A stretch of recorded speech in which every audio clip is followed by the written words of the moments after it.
I've got like my ice axe attached to my ski pole, and I'm like got that dug into the snow, and I'm on one ski, and I basically take one move to start to kind of like sidestep down, and I just start falling down the mountain. I try to like drive my ice axe and my ski pole. It's like on my chest, and I'm like trying to drive it in the snow, but like I said, the snow gave you no purchase, so it's just pulls right through it. No resistance. Vision goes black. I'm choking on snow. Like I'm getting balls of snow in my mouth and I can't breathe. My pole gets like thrown out of my hands and I'm like fully uncontrolled ragdoll falling down this.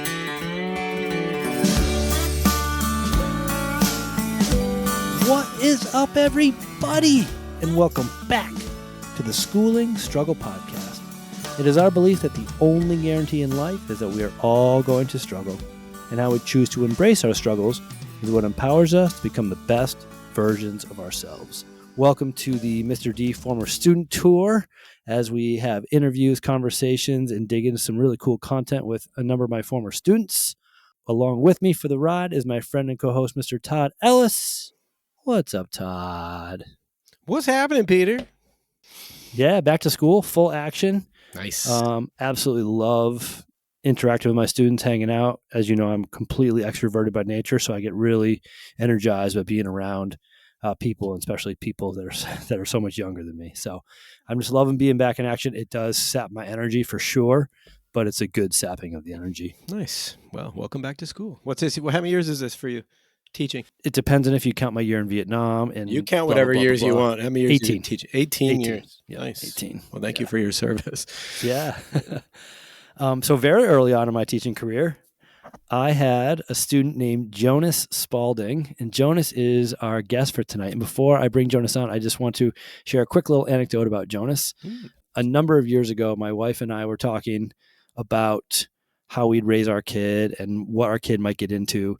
And it was long before Lauren was old enough to do anything physical on her own, probably around the time that she started walking. And she said, you know what, I'll never forget when Jonas Spaulding was in third grade. He came in one Monday, and for the weekend share, he said, I ran a 5K. And she was like, I thought that was so cool that an 8-year-old ran a 5K. It like really inspired my wife. So like as soon as my daughter could run, we started putting her in 5Ks, and she's run however many 5Ks now, 5 or 6 of them at age 8. And Jonas was the inspiration for us to get our daughter moving and running at such a young age. So without further ado, I'd love to welcome Jonas Spaulding onto the show. What's up, Jonas? How's it going, Pete? How's it going, Todd? What's up? I'm a 23-year-old, just turned 23 a couple days ago, actually.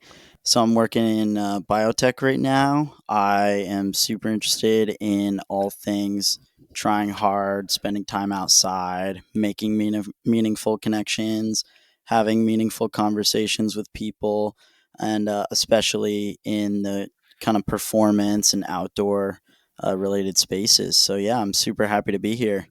And to get to that 5K, so we actually ran that with my first 2 dogs. We had 2 boxers, and me and my mom ran it, and we probably ran it together, like same pace for the whole 5K. And I remember like sprinting at the end and beating my mom. She probably let me beat her, but it was pretty funny. She always gives me a nudge of confidence boost when she says that I beat her in the 5K back when I was a little kid. Well, she probably had the dogs. Exactly. Yeah, she's probably pushing like my brother or sister or something too. Yeah. I'd love to kind of set the tone for the conversation and dig into your past. What I recall is that I taught you in your really younger elementary years, and then your family moved over to Germany, and then you lived over there for a while. I think that'd be a good place to start. Yeah, let's do it. So yeah, I actually remember, maybe not the first day, but I remember you coming to teach at Heartland and being like, this guy's going to be awesome. Like, we're going to have so much fun. And I don't even remember what we did in gym class, but I do remember your story about biking across the United States. And that's like still sticks with me to this day. And I remember like the whole like dipping the tires in both sides of the sea and everything. But yeah, so I was in your wife's class in third grade. I had actually gotten held back for a year because I couldn't read, and my birthday was kind of on the cusp of whether you go to the one grade. So I kind of got put into school a little early. So that was in second grade. The next year, I was in your wife's class, and I don't. I think I went to Germany in like September, so I must have only been in her class for like a month. So my dad, he got a job as an X-ray tech right out of college. He did a 2 year degree, worked in hospitals down in North Carolina, and then at DH. Just for the listeners out there, that's Dartmouth Hitchcock. That's the local hospital that is kind of run through Dartmouth College. Exactly. So he worked there, and I have no clue how he did this, but he must have been looking for jobs and found a marketing job for Philips Healthcare in Germany. He must have been going out on a limb searching for that one, but they were open to hiring someone with industry experience because he had never done any kind of marketing.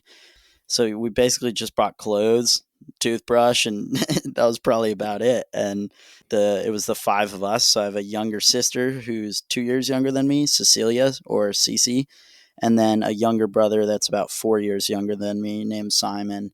And then we brought our dog Gigi, this troublemaking beagle mix that had like different colored eyes and stuff. So yeah, we flew out to Hamburg, Germany, and we got there and ended up getting housed up in this like tiny apartment, like one bedroom with a pull-out couch, like a kitchen the size of a bathroom. It's funny because when Jen and I moved to Vietnam, there was two of us, and they put us in an apartment with 5 bedrooms and 4 bathrooms. There was 4 floors, and we didn't even use 2 of them. We just used 2 of the 4 floors. The difference, crazy. Yeah, your money goes a little further there, doesn't it? where most people live on $1 a day. Yeah, Hamburg's like it's a pretty big city. I think it's 1 million people, at least when I was there. I think it's still similarly sized, but So did you it's go to international school? we got put into this school called Forms, and PHORMS, and it was bilingual or whatever. But essentially, we were in an American or a British school learning German almost as a second language. This is second grade or third grade? This is third grade, Third grade. beginning of third grade, like a month into third grade. Okay. So how long were you there? So I was there 3.5 years. So I moved there Okay. in 2009 and then left in the spring of 2013. Basically, did a full year in international school, you could call it. And then I think it was just way too expensive. So my parents were like, well, we gotta put you in public school. And so we got basically just like dropped into public school, is kind of how I like to put it. And essentially knew zero German, like, couple words like hello, thank you, Where's the like, bathroom? yeah, like please, thank you. And that was Oh about man. it, I think. Yeah. When survival is at stake, I bet you learn pretty quick. Yeah, sink or swim. German schools are definitely a lot different than American schools, and there's no like help. It's not like I had a special teacher or something. It was just like had to figure it out. What would you say was the single biggest difference, if you had to name one, between being an elementary kid in America or in Vermont versus in Hamburg, Germany? I would say the one word is independence. I have a little story about that. They gave us it was this like activity that we had to do for the whole day. And they gave us one like little cell phone, like a flip phone. And you were in groups of like probably 4 to 6 kids. It was essentially a scavenger hunt, but it was around the city of Hamburg, this like 1 million people city. Coming And from Heartland, Vermont, where there's 3,000 people. Oh my gosh. exactly. So I think we were basically like we were made sure that everyone had like a bus or a train card, and then we had like one page of probably like 10 questions of like things we had to figure out. So one was probably like, oh, like some little riddle about like a sailor because it's a harbor city. So we just had so much freedom It's unreal how much freedom you have in Europe at such a young age. I had like a bike at my fingertips, and then I could basically go as far as my bike could go.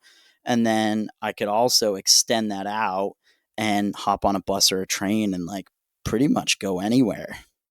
That's wild. Huh. Got anything, Todd? Well, you know what, Peter? I do. Thanks for asking.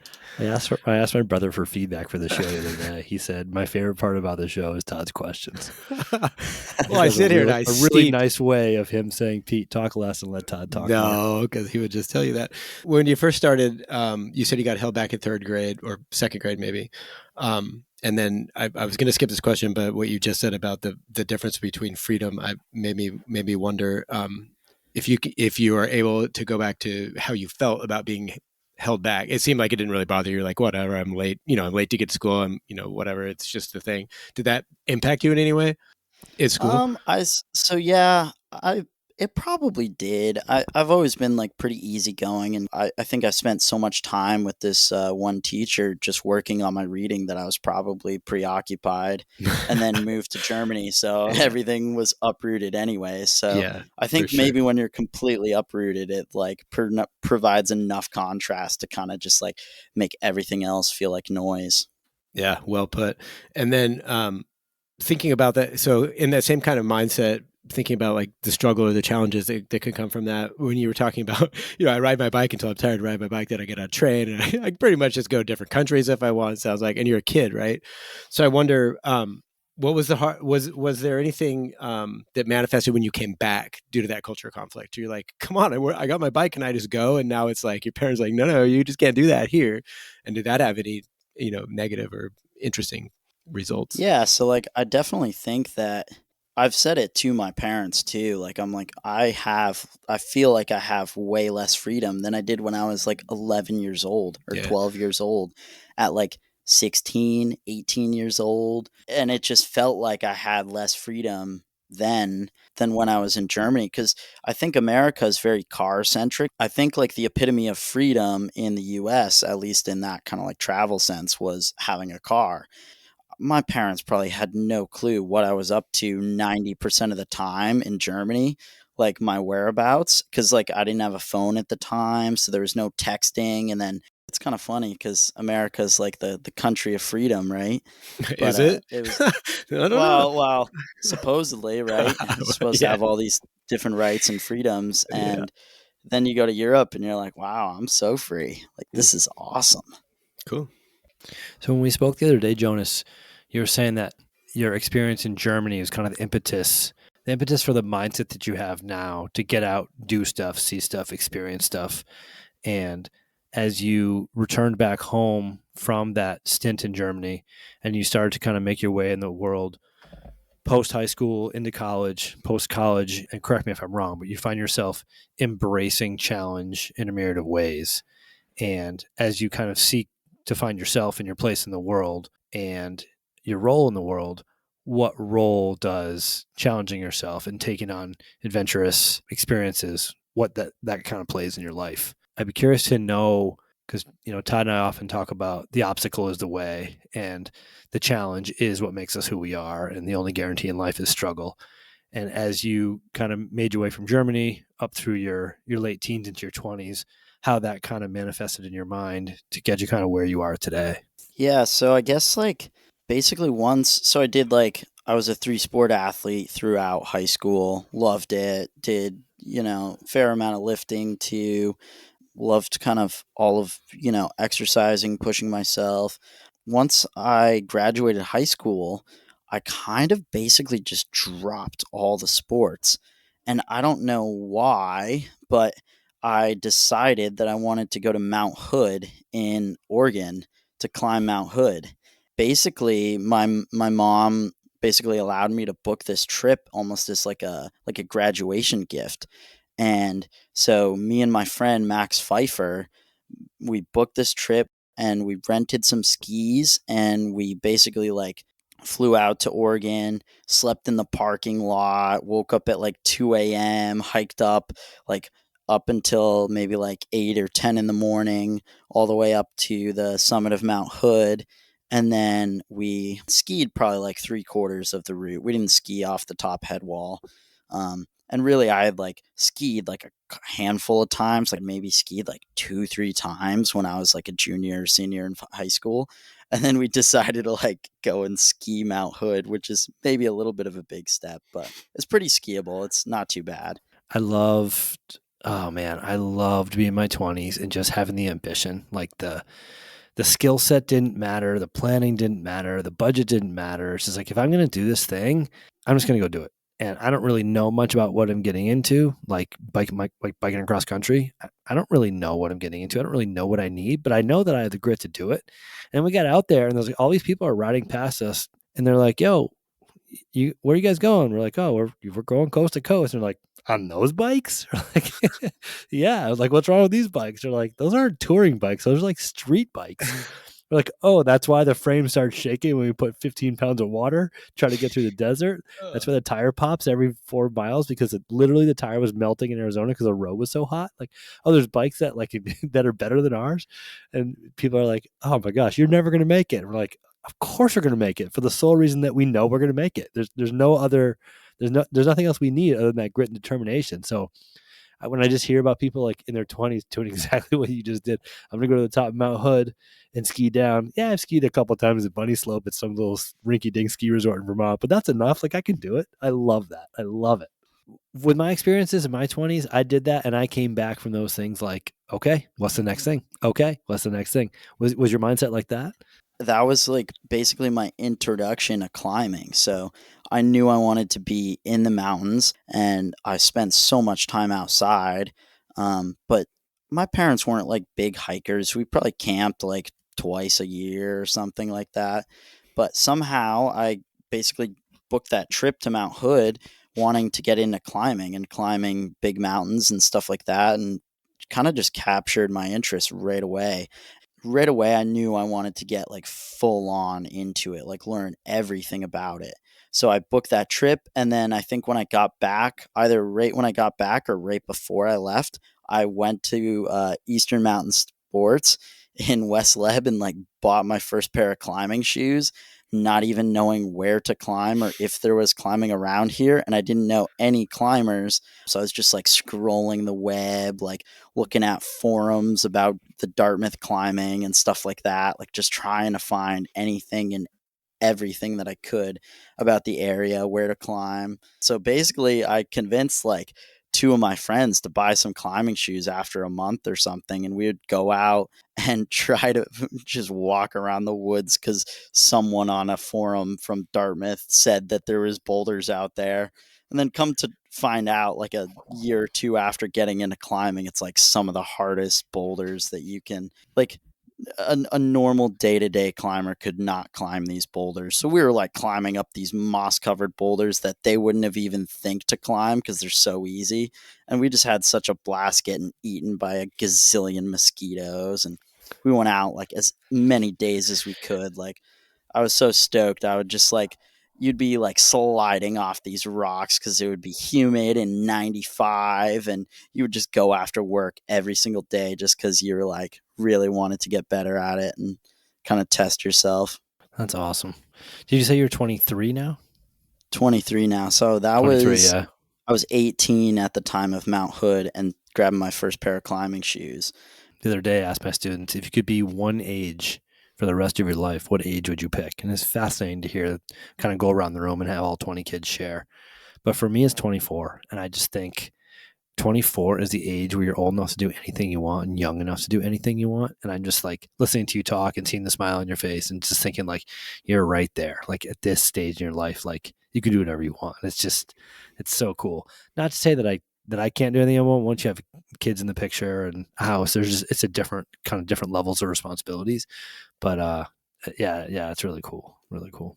Well, What you yeah, got, that Todd? was actually one of the like cool things about my parents. I think one of the things that inspired me a little bit is that they like in the middle of their lives, probably like 30 or something, just like decided they could move to a different country with 3 kids and a dog, and somehow their whole philosophy was always like we can do it with them. Like we don't need to travel the world before we have kids or after we had raised the kids. Their philosophy was, we can do this with the kids and it'll be just as fun.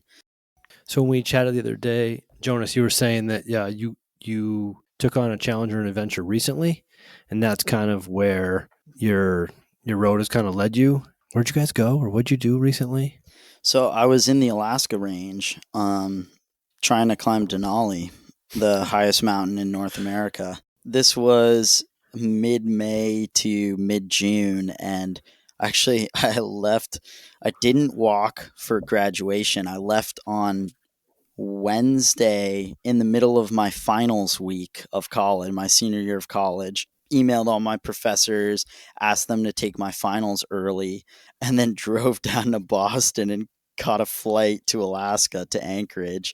So I had quite the abrupt change. And it's kind of like a running pattern in my life is I would go straight from school, straight to an internship, and then straight back to school. I've never really had breaks other than, we'll go on family vacations and stuff, but it was just one thing from the next to the next.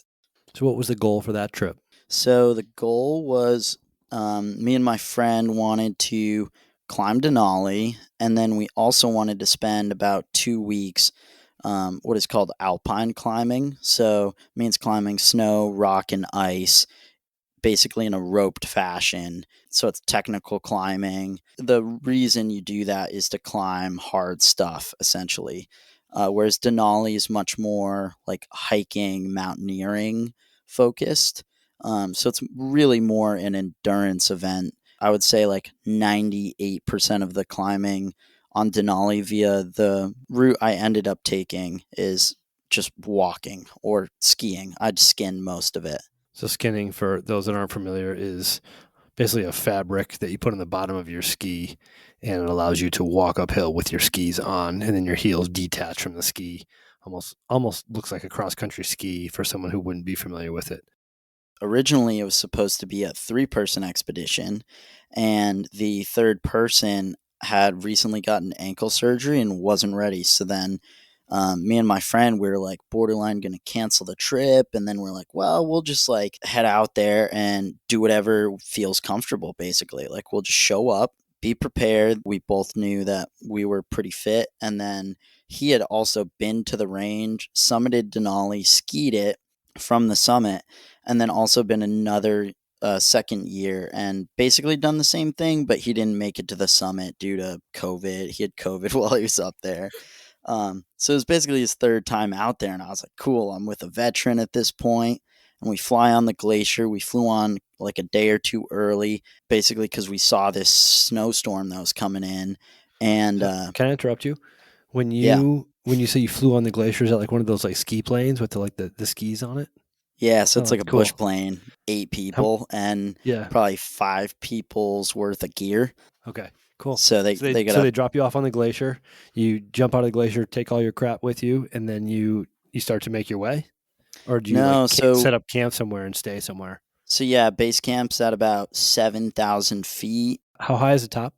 So Denali is 20,320 feet, I believe. Don't quote Okay, me so on that, but it's you're about a pretty. third of the way up when you get dropped off. Yep.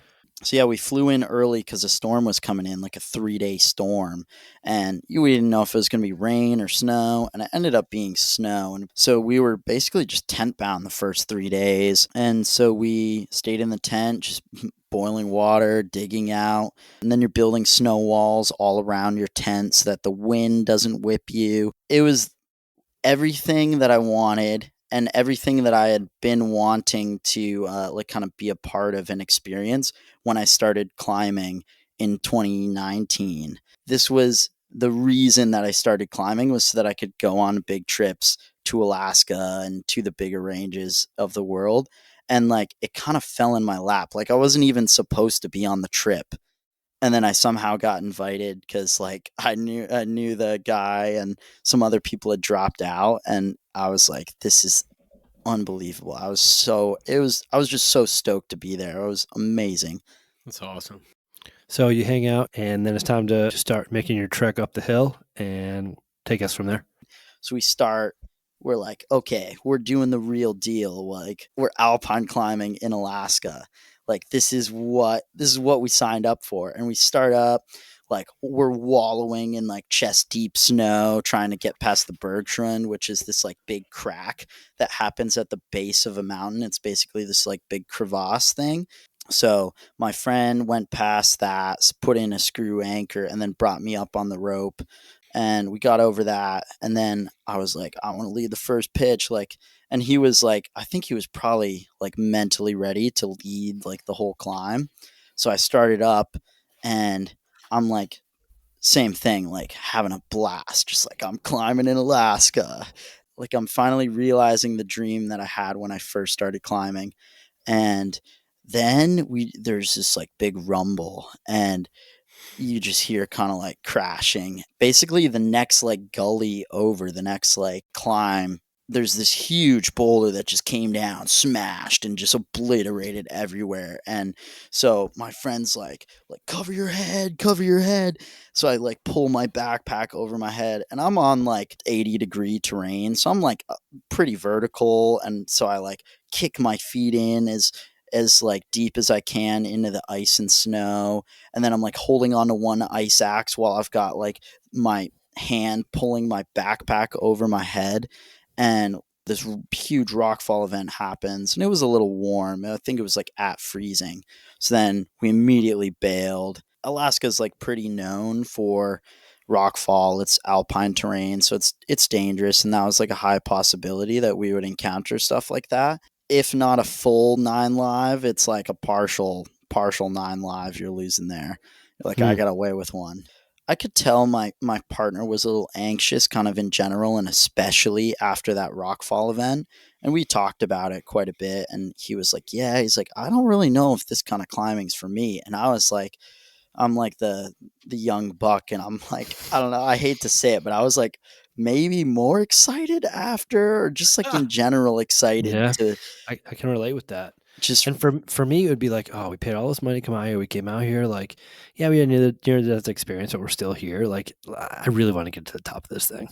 yeah, exactly. So I was like, yeah, you're like, okay, is this like a bad decision? And you're really thinking about it, like, is it actually smart to do this or that? And I remember we're leaving base camp, and we have sleds attached to us. So we're on skis, we have sleds, and we have a rope between us and my friends in front of me. We start heading up to Camp One, and we're like getting pretty close. And I'm like, Sky, I'm like, let's stop for a water break.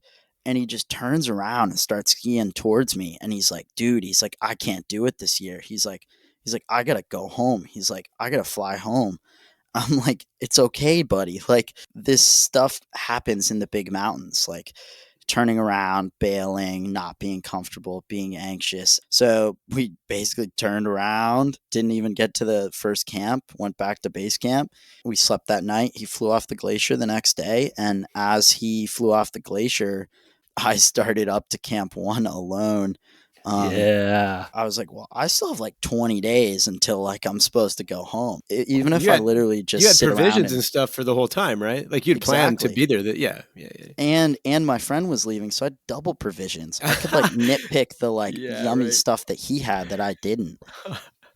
So yeah, so he flew off, and then I like talked to a couple people, and they're like, "Oh man, that sucks. Like, I don't know what to tell you." And like some of them were leaving, some of them were going. I probably could have tagged along with some people. And that same day, I like took one video and I like had a quick cry because it was like pretty intimidating to be.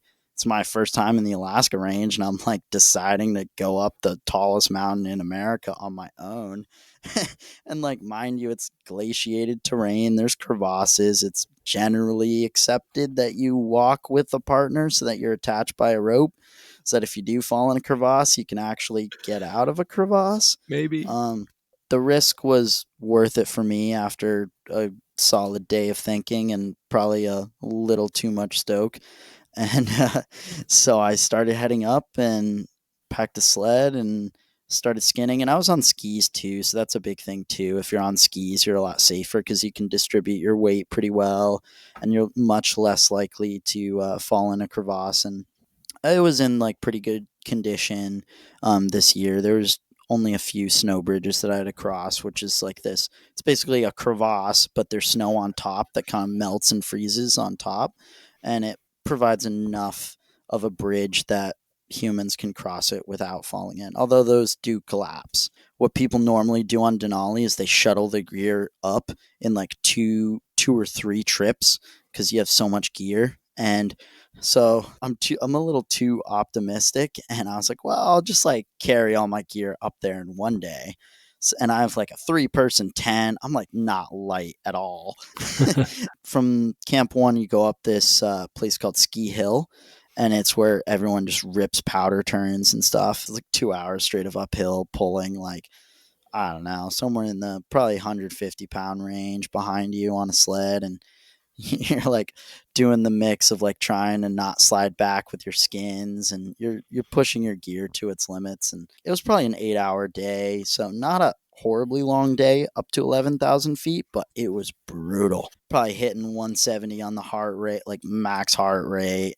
After Ski Hill, there's kind of a plateau, and then you kind of like come around the corner and then go up it like a steeper hill, and it's like a mile of just steep stuff. And it was horrible. You get to 11,000 feet, and then you still have all the hard work to do because you have to dig out a platform for your tent. You have to make yourself water. You have to make yourself food. It's just like survival. It's just food, water, tent, go to sleep.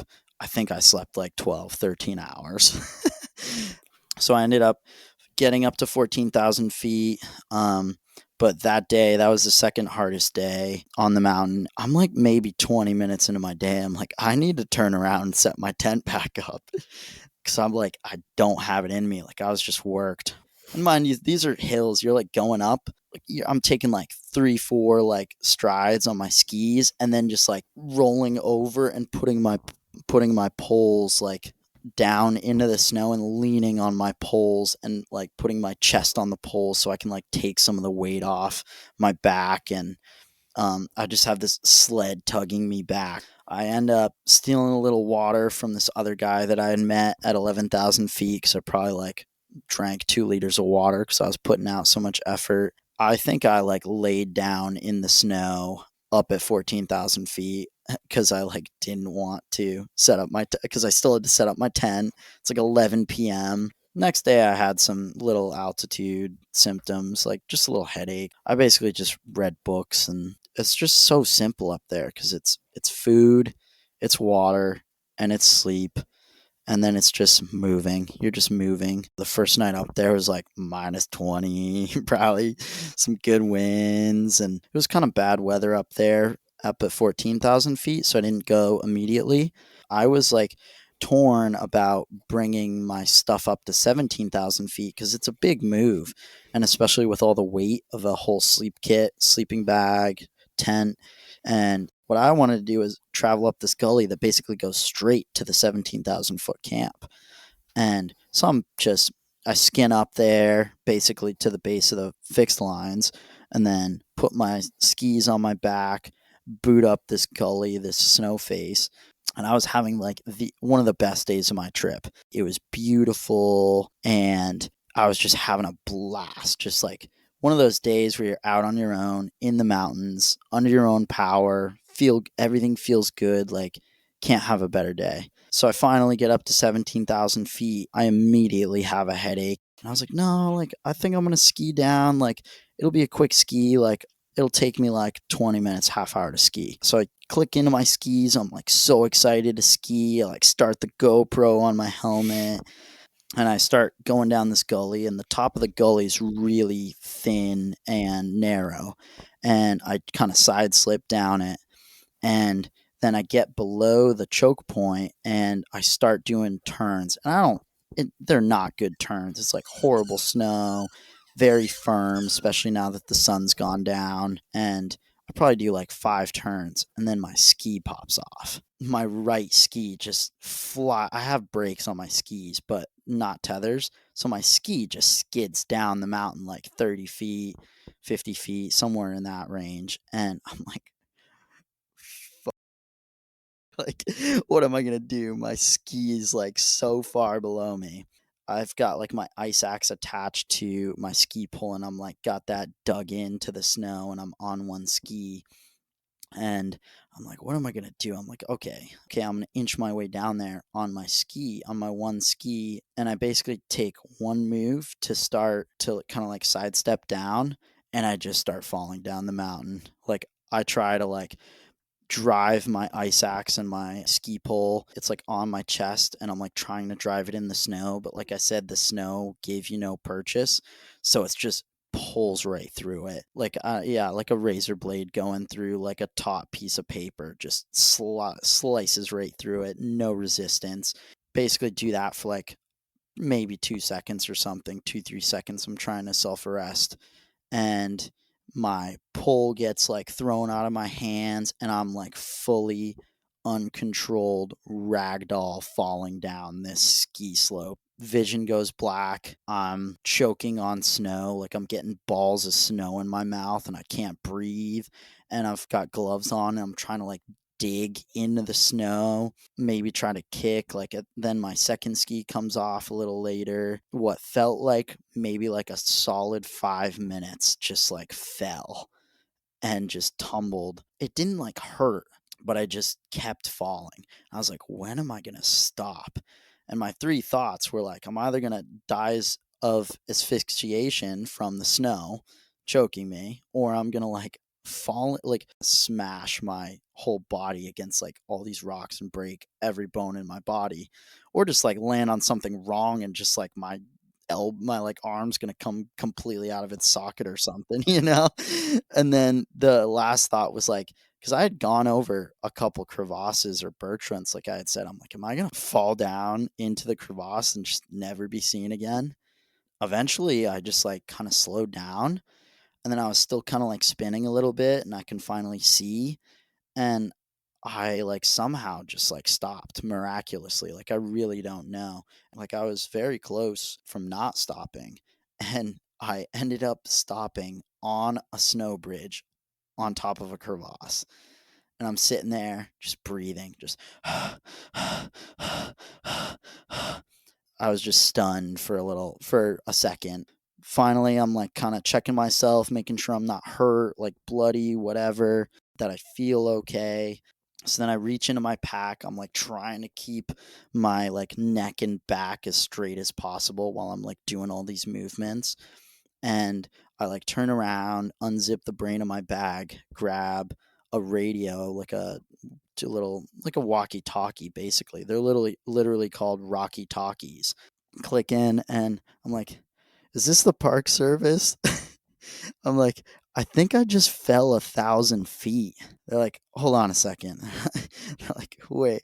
And then we open up this conversation. They're like, okay, are you all right? Do you have food? Do you have traction? Do you have skis? Do you have an ice axe? And I'm like, I lost all those things. And I'm like, my neck is a little stiff, but like I did fall 1,000 feet. So like that's a significant mechanism of injury. Like I definitely could have done something. And I know like you can get in a car accident and stuff happens and you don't really realize it, especially with an adrenaline rush that I most definitely had.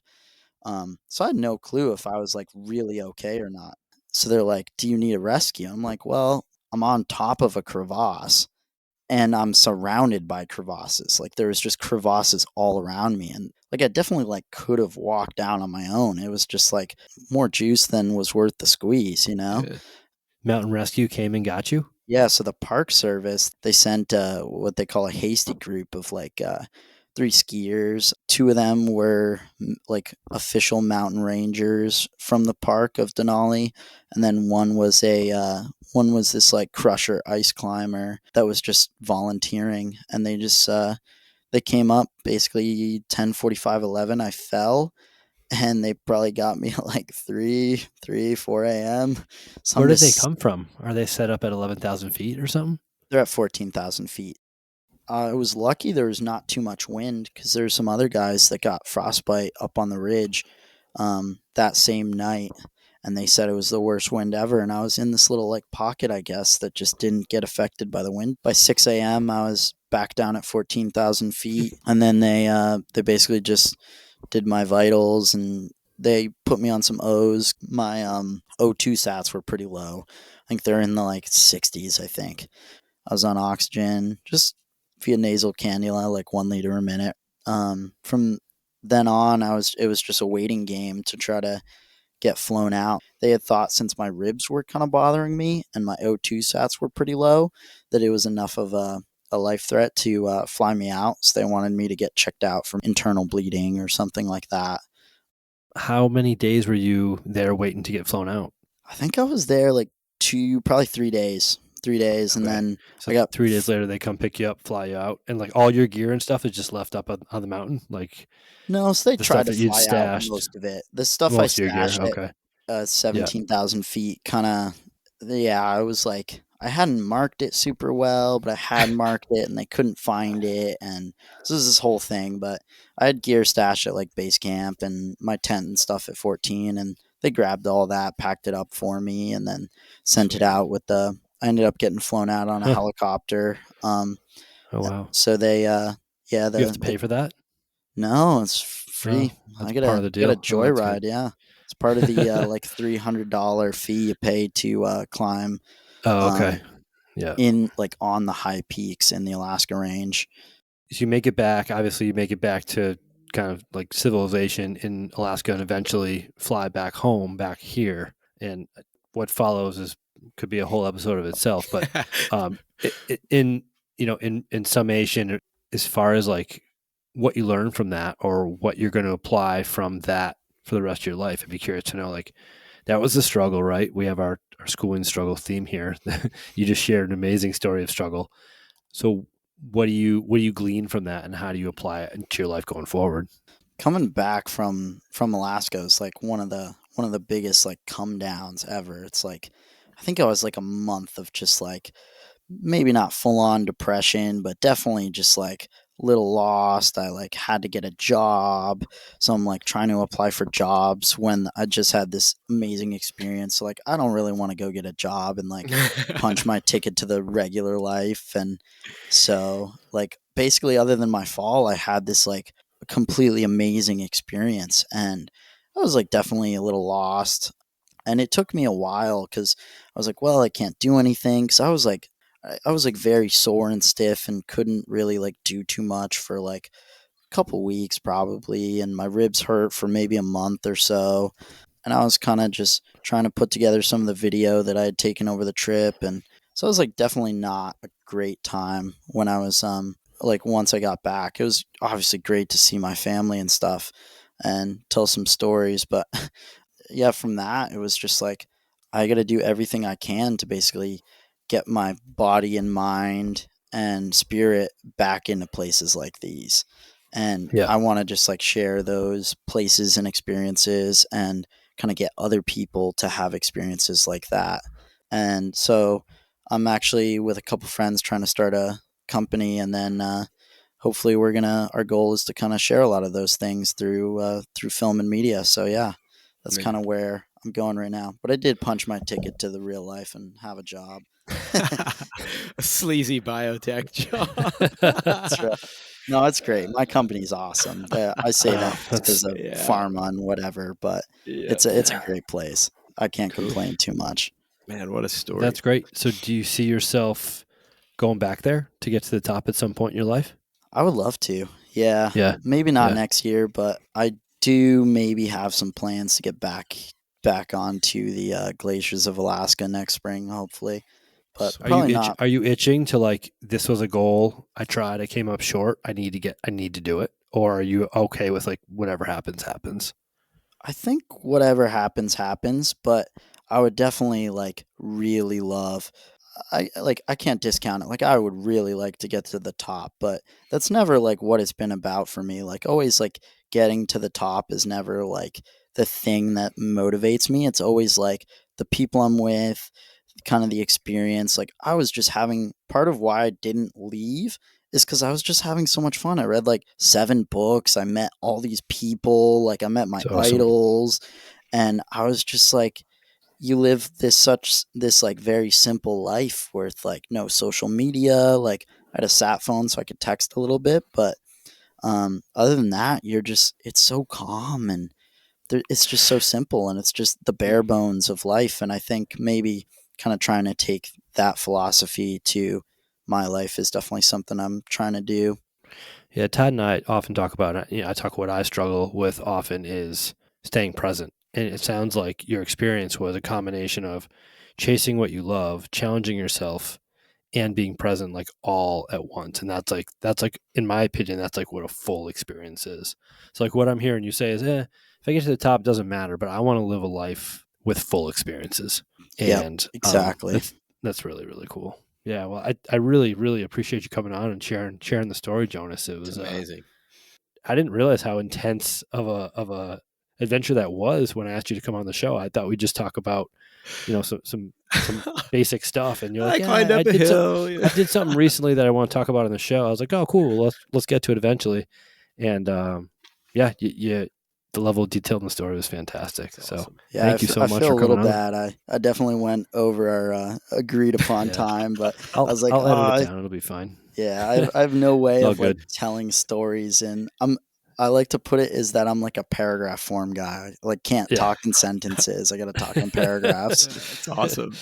No worries. Cool. No worries. Anything, Todd? Oh, I got nothing. That was a great story. You're good? I could listen to it for days. Good. So to our family of listeners out there, we do not take it lightly that you spend your time and energy with us. This podcast is actually continuing to really grow, and the people who are tuning in are very dedicated. And to the followers out there and the listeners out there, we're just so grateful for your ears. We really appreciate your time, and we are just so psyched that you're giving some of your attention to some of the stuff that we're hoping to share with you. So with that said, on behalf of Jonas, Todd, myself, we're the School and Struggle Podcast. We are out. See ya.